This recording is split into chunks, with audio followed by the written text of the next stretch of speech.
gusto escucharlo de nuevo. ¿Cómo Bien, andas? ¿Bien? muchas gracias por estar con nosotros Por favor. en una semana en la cual comentábamos al principio de nuestro programa de hoy de que tenemos una agenda bastante cargada y una serie de temas que queríamos conversar con usted y aproximarnos un poco en el análisis. Y en primer lugar estamos hablando de la situación en Venezuela, ¿no? Así es. Como digamos tema principal quizás del panorama internacional para nuestra región y también a escala mundial, ya que, bueno, la importancia de lo que allí está ocurriendo excede obviamente las fronteras venezolanas, afecta a todo el subcontinente y en general afecta a las relaciones internacionales, ya que no solo están implicados los países de la región, con Estados Unidos a la cabeza, sino también Rusia y China, además de Cuba, por todas las relaciones económicas y políticas que existen con el gobierno venezolano. Y en este momento, digamos, en el día de hoy, las últimas novedades que hemos tenido es que ha habido una fuerte respuesta de Elliot Abrams a las declaraciones del ministro de Relaciones Exteriores de España, José Borrell, quien, digamos, se refirió de manera crítica a la intervención que está teniendo Estados Unidos en la situación venezolana, señalando que el gobierno norteamericano cumple un papel de cowboy en los acontecimientos. Según Abrams no es así porque ya existe una intervención militar en Venezuela y con eso quiso decir que Rusia envió 100 consejeros militares y Cuba digamos, facilita los guardaespaldas a Maduro, ¿no? No tiene mucho sustento, evidentemente, en el plano numérico de lo que sería una invasión militar, pero bueno, así es como lo ve el gobierno norteamericano, ¿no? Que tiene una particular visión de lo que ocurre en Venezuela. Sí. No sé usted cómo ve el momento, la coyuntura, la situación concreta de estos días en Venezuela. Bien. Le agradezco mucho la consulta. Bueno, vamos a emitir la opinión, digamos, yo pongo el vicio de diplomático en el oficio, pero el académico es el que me obliga por la Universidad de El Salvador. Y en ese sentido le digo que es un tema que nosotros lo seguimos bajo un observatorio permanente, obviamente, con un grupo de profesores especializados, porque el tema tiene una escalada delicada que usted describió muy bien. Hoy mismo existió ese diálogo de 5 minutos entre el presidente de Estados Unidos y nuestro presidente argentino, donde hablaron de los progresos económicos que necesita Argentina y los apoyos en este momento de crisis, y de apoyos en las inversiones y sobre todo en los créditos del Fondo Monetario, pero la mención internacional, efectivamente, como usted dijo, fue el caso Venezuela. Caso que remite a muchos análisis. Si uno quisiera escaparse, diría, bueno, también está pasando algo similar en Libia y pasó hace poquito en Siria, digamos, y podemos triangular, ¿no es cierto?, conflictos de esta naturaleza en otros polos, pero no en nuestro continente. Y en nuestro continente nos afecta a los argentinos, yo creo que más directamente, y hablo de la gente directamente, ¿no es cierto?, porque en el análisis internacional no hay que dejar nunca fuera el análisis de la primera impresión, la que nos genera el asombro. En la gente lo que más asombra es el tema de los derechos humanos.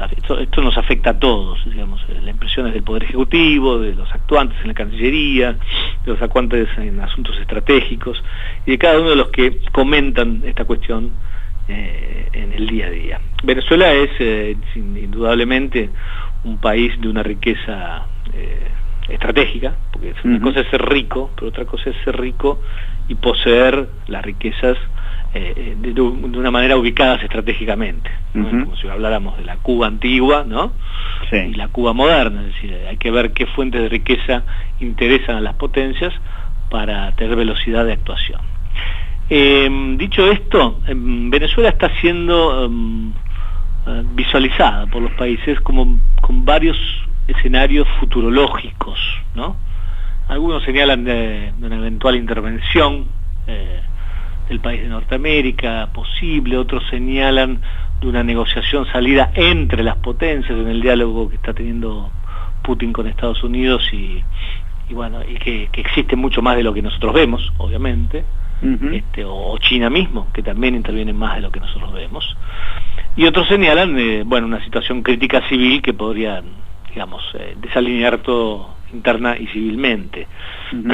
Usted sabe que Guaidó ya tuvo un reconocimiento de 50 países, con lo cual no es poco, y van increyendo.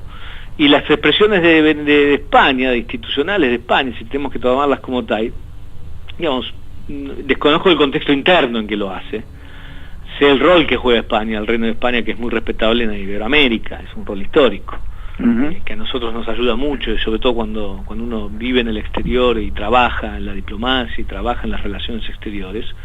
España es una compañera permanente y nos acompaña en causas eternas, desde la época de nuestra colonización y conquista hasta actualmente con el peñón de Gibraltar y Malvinas, ¿no? Sí. Quiero decir, para nosotros es un referente permanente en nuestra política exterior y del que hacemos consulta.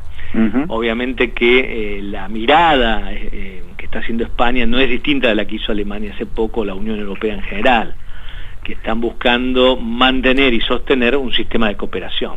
Claro, una salida intermedia, digamos. Claro, ¿no? Sí, exactamente, está muy bien definido, porque el mundo está viviendo una crisis institucional, usted y yo lo hablamos en alguna oportunidad, de lo que es la cooperación internacional, ¿no? Y está buscando caminos nuevos. Eso se puede hacer de manera sencilla o de manera disruptiva.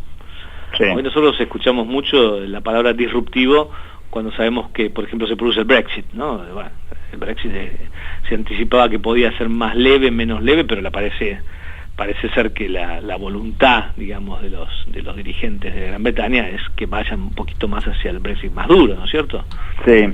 Hace un par de meses no.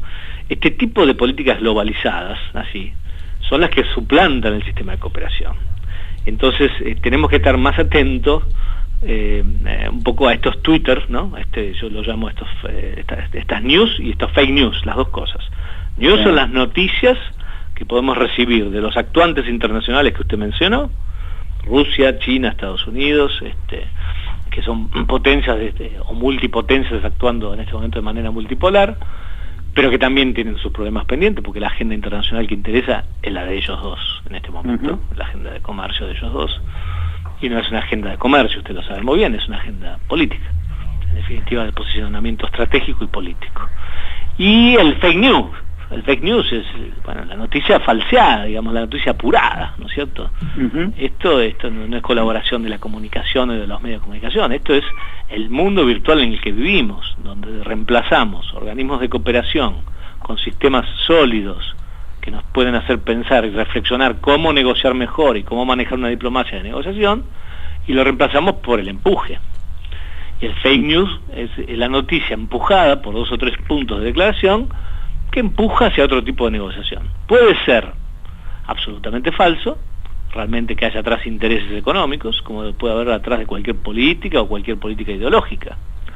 O puede ser una noticia falsa con un carácter de intención secundaria, en este caso. Yo creo que muchas de las que escuchamos últimamente de las grandes potencias tienen este segundo color, ¿no?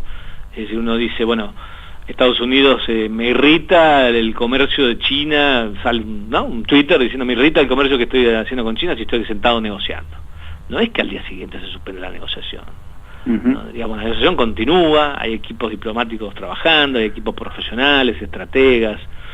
El tema es que al generar el Twitter hay que ver lo que está atrás.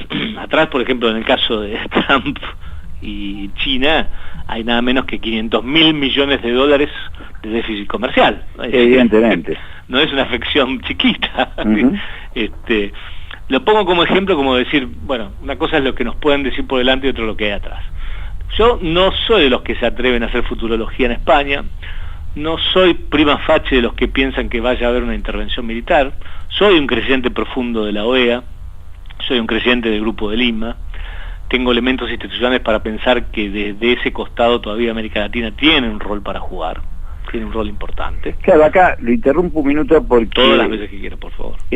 Ciertamente el Grupo de Lima, el caso de la OEA quizás sea un poco diferente, ¿no? O sea, da la sensación que la OEA, o al menos su cabeza visible, que es el secretario Almagro, actuara más en una connivencia absoluta con Washington. En el caso del Grupo de Lima, que agrupa la mayoría de los países sudamericanos, ahí hay una posición donde, si bien se reconoce a este cada vez menos real gobierno de Guaidó, no hay por parte del Grupo de Lima en absoluto la intención de acompañar, diría yo lo contrario, una aventura militar norteamericana, con algún apoyo de Colombia incluso. Esto se está queriendo evitar, ¿no? Como lo quiere evitar Europa.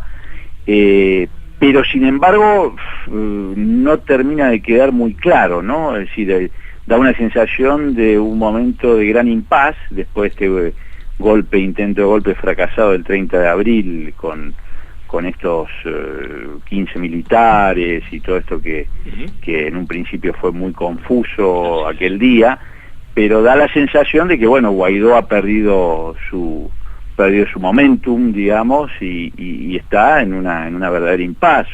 Ha habido, creo que ayer, una suerte de bloqueo militar en la Asamblea Nacional Venezolana. No sé, las fuerzas militares se apostaron, no dejaban entrar a gente, periodistas, etcétera, a la sede de la Asamblea Nacional. Y de hecho Guaidó un poco ha desaparecido de la escena, ¿no? Hay una situación que a mí me da a pensar, y esto se lo pregunto, si es que hay una gran negociación entre bastidores, entre Rusia y Estados Unidos, y en otro plano China, trabajando ahí en algún tipo de salida, como podrían acordar algo con el ejército venezolano, o hay realmente una impas de que la cosa no va a ningún lado de momento. ¿Cómo lo observa usted? Yo creo, primero, las observaciones suyas y las calificaciones las comparto plenamente. Entiendo el rol de la OEA desde Washington, es el rol de los organismos, que nosotros a la vez pasada hablamos, que tienen que estar apoyando, y al mismo tiempo tenemos que pelear para que tengan mayor nivel de cooperación para independencia, ¿no? O sea, la independencia empieza hasta por la cuota, digamos, de los países que cada uno pone, o su ubicación física. Y entiendo el rol delicado que juega Almagro, pero debo decir en favor de Almagro que creo que, viniendo de donde viene Luis Almagro, diplomático de carrera, militante del Frente Amplio de Uruguay, el cambio de posicionamiento ideológico de él en el caso de Venezuela lo puso a costo propio, ¿no es cierto? Se institucionalizó y montó, yo creo, unas conversaciones interesantes sobre el caso, impuso el caso en un momento que yo diría fue adelantado en ese sentido. El Grupo de Lima cumplió un rol, como usted señaló muy bien, que respeta la línea de pensamiento de integración latinoamericana y independentista, tanto el histórico como el actual. Yendo al análisis de lo que usted dice, a mí no me parece nada loco, sino más bien acertado su aseveración. No puedo no pensar, y por lo que analizamos detrás de los intereses que existen siempre de estas pequeñas noticias de tras renglones, cuanto más chiquitas son, ¿sabe qué? Yo pienso que son porque más intereses hay. Cuando más cortito es el Twitter, ¿no? Sí. Yo le pongo más atención cuando se trata de política internacional. Yo creo que sí, creo que hay negociaciones en curso, y negociaciones de muy alto nivel. Creo que el partícipe principal es esta Rusia reinventada, ¿no? De la cual la misma presidencia y Poder Ejecutivo americano han participado para que Rusia tenga un rol distinto, porque se pudo levantar de muchas situaciones que no viene al caso relatarlas, pero que la recolocaron en el escenario mundial con una capacidad de negociación extremadamente autónoma, podemos decirlo, ¿no? No sé del caso de China. El caso de China me parece que es un caso que, si bien aparece y desaparece en el escenario en este tipo de situaciones políticas, no me parece que todavía esté en el juego de decisiones definitivas de esta naturaleza. Yo lo pondría en un caso un poquito más secundario. ¿Saben? Mire, hablando de noticias, ¿no? Hoy leí un informe, por ejemplo, del Daily News, y salió también en el New York Times, Entonces, siempre que aparecen noticias sobre las negociaciones, empiezan los ataques por los costados, ¿no? Así como en el Twitter hay intereses por atrás, cuando hay negociaciones, por ejemplo, de frente, como es el caso de China y Estados Unidos, que están negociando estos desfasajes de balanza, que es posicionamiento estratégico, como dije, y bueno, hoy nos encontramos con las noticias de cuántas penas de muerte tienen los países, nada más que para mostrar que la curva china tiene más de 1000. Sí. Quiero decir, usted puede jugar, ¿no?, con una cantidad de condicionamientos en medio de la mesa de negociación, paralelos. Creo que en el caso de China todavía va a tener que ser sometida a este tipo de desconfianzas hacia el futuro, más allá de su extremado crecimiento comercial. En cambio, en lo que es estrategia pura y lo que es política pura de negociación, creo que la mesa de Putin y Estados Unidos en este caso sí está pensando en una salida negociada. Es más, yo me atrevería a decir que el estudio profundo que se está haciendo ahora de las tomas de posición, digamos, militares que existen dentro del Estado venezolano, bueno, sí, responden a esto, porque si no, no hubiera tantas exquisitas estudios logísticos, ¿no? Sí. Sobre cuántos coroneles o cuántos ejércitos o cuántos grupos pueden estar de un lado u otro. Desde ya que eso lleva a un análisis distinto, porque no aparecen esas grietas, como usted dijo, dentro del Estado monolítico que se ha creado en Venezuela, y dentro de la partidocracia que tiene Venezuela, que también es monolítica hace tiempo ya. Sí, sí. Con lo cual, los problemas no creo que los pueda tener solamente Guaidó, sino cualquiera que se atreva, ¿no?, a realizar una acción disruptiva, en la medida que sepa que tiene apoyo internacional. Claro, la pregunta antes de pasar a otro tema, sí, la pregunta final que le haría es, en el caso de Venezuela, es hasta qué punto se puede sostener en el tiempo, esto comenzó en enero, estamos ya en mayo, una situación, vamos a llamarla de doble poder sui generis, ¿no? Porque efectivamente Guaidó no ejerce ningún poder, es decir, en todo caso aparece fungiendo un poder que le otorga el reconocimiento de Estados Unidos y de 50 países, pero que en los hechos concretos Guaidó prácticamente el único poder que tiene es que no lo detengan, porque eso sería tomado como una provocación y un pretexto para una intervención militar norteamericana, como lo ha dicho el propio Washington, ¿no? Lo ha advertido.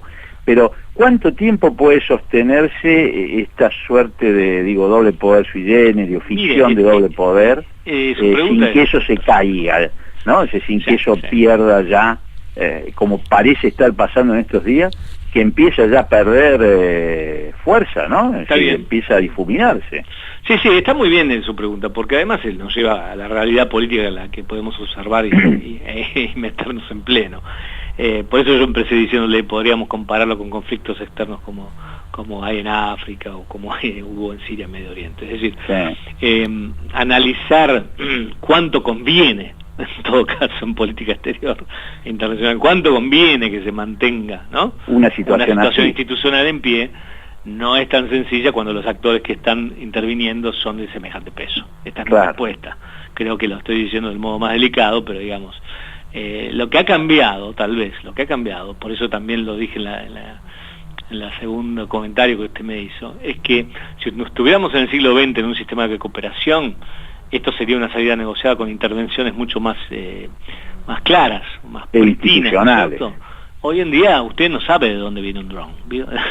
No. Cae. Entonces, estas situaciones disruptivas de la política internacional, todavía el hombre las tiene que asimilar. Y digo el hombre. Yo no me refiero ni a mí, ni a usted, ni al periodista, ni al diplomático, ni al pensador, ni al analista internacional. Por más que uno haga análisis internacional profundo, tenga un cúmulo de información, al no estar en la mesa de negociaciones en pleno, hacer futurología nos va a costar. No obstante ello, tenemos mucho más elementos para pensar en lo que se llama la velocidad de los tiempos. Esta globalización, o como yo le digo, disrupción de guerras permanentes y cambios más acelerados, lo que sabemos es que no nos avisa, ¿no? No. No nos avisa. Y realmente toma resoluciones bastante más veloces. Y se miden en costos, en costos altos. Acá estamos hablando, por eso cuando iniciamos la charla, de los costos que hacen a la provisión del primer país petrolero. Así ni más ni menos. si podemos pensar que en el siglo XX se tomaron decisiones bélicas en Medio Oriente en referencia a esto, no podemos descartar ningún escenario que sea disruptivo en este caso tampoco. No creo que sea de intervención militar por los actores que hay y por este nuevo rol que está jugando Rusia, nada más. Esta es mi observación que hice anteriormente. Sí. Pero eso no quiere decir que el sostenimiento institucional de quien detenta el poder esté frágil absolutamente, ¿no? Por más que sea monolítico, a ver si se entiende. Si yo hubiera hecho este análisis, como le digo, en el siglo XX, respecto a Fidel Castro, perdían las apuestas unos cuantos, ¿no es cierto? Sí, sin duda. En el siglo XXI, quién sabe. Sí. Ahora, llevándolo a otro escenario, a otra geografía, vamos a la situación que hay en Francia, ¿no? O sea, otro fenómeno que se viene sosteniendo a lo largo de los últimos meses, en principio con una fuerza considerable, también con una, digamos, suerte de aparición sorpresiva, como es me estoy refiriendo al fenómeno de los chalecos amarillos, y con una pérdida relativa, pero clara y progresiva de fuerza, ¿no? Por lo menos a nivel numérico, a nivel de propuestas, de ideas y todo lo demás, pero que así todo, vemos pasar las semanas, ha habido ya algunos efectos que han obligado a dar pasos atrás al presidente Macron en algunas de sus políticas en el plano fiscal y demás,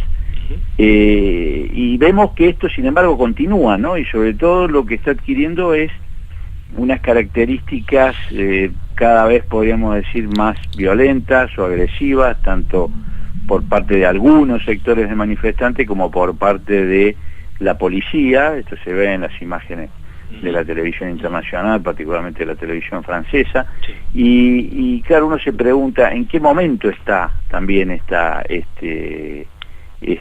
historia, ¿no? Y hacia dónde va, cómo lo observa usted. Es muy buen análisis el suyo, o sea, habiendo analizado con mucha claridad el escenario internacional máximo de las potencias unipolares, no podemos dejar de lado observar lo que pasa en Europa, porque toca un tema que hace directamente a la relación de la política interna y exterior y el disfuncionamiento que existe en esto. Hay una gran disfuncionalidad en el funcionamiento de los partidos políticos. Lo que usted toca es el tema más delicado tal vez que tenemos que afrontar en este siglo, entre tantos, pero referidos a la política y a la representatividad. Porque cada vez que tratamos estos temas de la representatividad, corremos los riesgos serios de poner en juicio las democracias, ¿no es cierto? Ni más ni menos. O mucha gente, trata con liviandad lo que es el régimen democrático que tanto ha costado en Occidente sostenerlo. En el caso de chalecos amarillos yo creo que está en ese contexto. A ver, si la Argentina misma tuviera un sistema neoparlamentario, estaría imbuido en esta crisis también, porque los países europeos, que nosotros estamos más cercanos, sobre todo los países latinos, obviamente, de Europa, están todos gobernando con unos porcentajes, bajos, ¿no? Los liderazgos no son cuestionados tal vez dentro de los partidos, pero son liderazgos que no superan el 20, el 25%, ¿no? Italia, Francia, Alemania, un poquito también, España ni hablar, ¿no?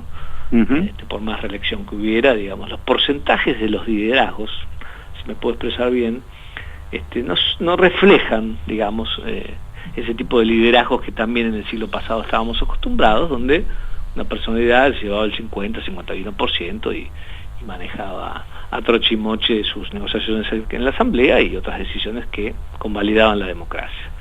Este es un desafío al sistema democrático mundial, porque los grupos de presión y los grupos de poder han ganado su lugar. Cuando usted pierde la credibilidad de los sistemas orgánicos clásicos, como son los partidos políticos, dentro de los países nacionales y países rectores, como son los países europeos, enseguida va a surgir grupos de poder y de interés que pueden ser más violentos o no. En el caso de Francia no me extraña a mí, por lo menos creo que usted tampoco, por la historia de Francia, que siempre han dado un paso adelante, ¿no? Mostrarse chaleco pues amarillo y verde y mañana rojo. Los franceses en eso son de una gran creatividad, aunque sea para bien o para mal en lo interno, quiero decir. me refiero al rasgo político, al símbolo. Sí. Y no me extraña que entonces sea parte de este mismo conflicto que está viviendo Occidente. Yo creo que en esto hay que ser mucho más firme. Creo que América puede dar ejemplos de esto, siempre y cuando tengamos liderazgos, como digo, bien avalados. Somos un continente más joven, que no tenemos los problemas del viejo continente, y que lo respetamos. Yo respeto mucho lo que pasa en Europa, porque esta debilidad a la que me estoy refiriendo institucional es lo que me hace creer en ella. A ver, se entiende la contradicción, ¿no? Es decir, creo realmente que gobernar con 20 o 25% obliga a la alianza, obliga a la alianza con control dentro del gobierno, y hasta puede beneficiar a un gobierno y hacerlo no solamente más democrático, sino mucho más transparente. O sea que eso a mí me da mucha esperanza en ese sentido. Pero eso no quiere decir que no tengamos que repensar, tomando siempre Europa como modelo que lo tomamos nosotros, y no tengamos que pensar en nuestro continente, que hay un cuestionamiento muy serio a la partidocracia, y que en los próximos tiempos hay que mirar otro tipo de grupos de presión y poder. Yo creo que acá los políticos, cuando analizan esto, a veces lo expresan mucho mejor que los analistas internacionales. Nosotros somos más soft, más suaves. Políticos dicen, no, directamente hay que mirar quién está atrás, qué industriales se sentaron, qué gremios se sentaron, ¿no es cierto? Sí. ¿Qué factor de poder, qué empresa multinacional puso tanto dinero para sostener este esquema de poder? Bueno, en ese juego que se hace en la política, en el análisis internacional igual tarde o temprano lo va a afectar. Porque si usted no logra un acuerdo, un consenso nacional mínimo, mal podemos hablar de política exterior, ¿no es cierto? Y entonces nosotros lo que queremos es que la política exterior de la Unión Europea sea afectada lo menos posible, que se sienta lo menos posible xenófoba, ¿no? Que se sienta lo menos posible nacionalista, en fin, todos estos conceptos que nosotros tenemos arraigados gracias al aprendizaje de la democracia.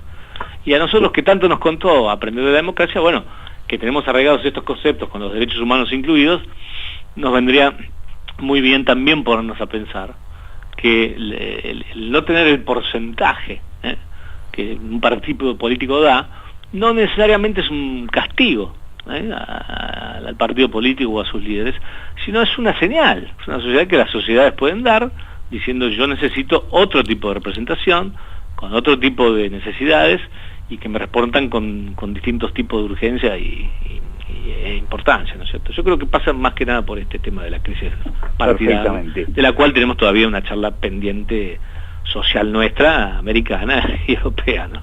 Exactamente. No creo que esto sea un dilema para países tradicionales, monolíticos, dictatoriales, ¿no es cierto? No, fundamentalistas, donde todo esto va a decir, esto es una perorata de estos giles que se creen en la democracia, que existe y si se puede vivir mejor, ¿no? Pero bueno, nos queda la esperanza que hablamos recién. Nosotros por lo menos no tenemos muchas penas de muerte, no tenemos ninguna. Bueno, embajador, le agradezco mucho, nos gustaría seguir con otros temas, pero el tiempo es el tiempo en la radio. Así que desde ya lo comprometemos para una próxima, y le agradecemos mucho su participación en nuestro programa esta noche. Muchas gracias a usted, y la verdad que siempre es un gusto por el altísimo nivel de plática que tiene usted y los debates que plantea. Así que al contrario. Muchísimas gracias. Estamos para estar. Gracias, un abrazo. Buenas noches. Muchas gracias. Era el embajador Julio Lascano Iberia, director de la Escuela de Relaciones Internacionales de El Salvador para Agenda Global. Hacemos